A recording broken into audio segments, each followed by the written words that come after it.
बहुत दूर एक घने जंगल में लियाना नाम की एक खूबसूरत परी रहती थी।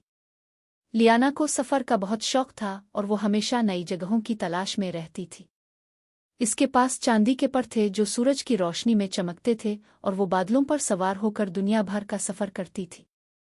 हर सुबह लियाना अपने जादुई बैग में शिफा बख्श जड़ी बूटियां और खूबसूरत फूल रख कर नया सफ़र शुरू करती थी। एक दिन जब लियाना बुलंद पहाड़ों के ऊपर से गुजर रही थी तो इसने नीचे एक निहायत खूबसूरत बादशाहत देखी। लेकिन अजीब बात यह थी कि वहां की गलियों में कोई औरत नजर नहीं आ रही थी। ये क्या बात है, लियाना ने सोचा। यहाँ की औरतें कहाँ हैं? वो नीचे उतरी और एक बूढ़े आदमी से पूछा। बूढ़े आदमी ने आह भरी और कहा, ए नेक परी, हमारी बादशाहत पर एक अजीब बीमारी का असर है। 3 साल पहले यहाँ एक वबा फैली थी जिसकी वजह से तमाम औरतों के बाल गिर गए हैं। वो शर्म की वजह से अपने घरों में छप कर रहती है। हमारे हकीमों और डॉक्टरों ने बहुत कोशिश की है मगर कोई फायदा नहीं हुआ। अब तो लोगों ने उम्मीद ही छोड़ दी है। लियाना का दिल दुख से भर गया। वो बोली, मुझे यकीन है कि इस बीमारी का इलाज मौजूद है, मैं ज़रूर कोई रास्ता निकालूंगी। लियाना ने अपनी जादुई किताब खोली जिसमें तमाम बीमारियों के इलाज लिखे थे। काफ़ी तलाश के बाद इसे मालूम हुआ कि सानहरी शिफा का फूल इसका इलाज है। ये फूल सिर्फ बुलंद तरीन पहाड़ की चोटी पर अलिफागता है और अगर इसे दरिया के पानी में डाल दिया जाए तो ये बीमारी खत्म हो सकती है। मगर किताब में यह भी लिखा था कि इस फूल को हासिल करना आसान नहीं, रास्ते में कई खतरात और मुश्किलात हैं। लियाना ने हिम्मत की और बुलंद पहाड़ की तरफ रवाना हुई। जैसे ही वो पहाड़ के करीब पहुंची, काली घटाओं ने इसका रास्ता रोक लिया। बिजली कड़क रही थी और तेज हवाएं चल रही थीं।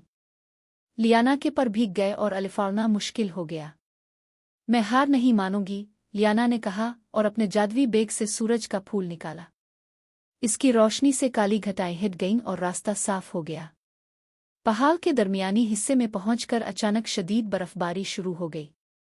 सर्दी इतनी सख्त थी कि इसके पर जिम गए। लियाना ने अपने दिल में बादशाहत की औरतों को याद किया जो घरों में छप कर रो रही थीं।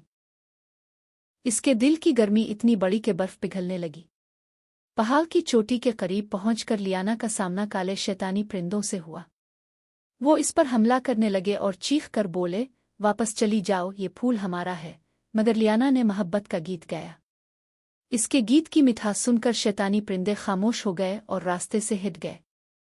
आखिरकार लियाना पहाड़ की चोटी पर पहुंच गई। वहां एक छोटा सा बाग था जिसमें सानहरी शिफा के फूल खिल रहे थे। लेकिन इसी वक्त पहाड़ के नीचे से एक सुनहरा सांप निकल आया जो इस बाग का मुहाफिज था।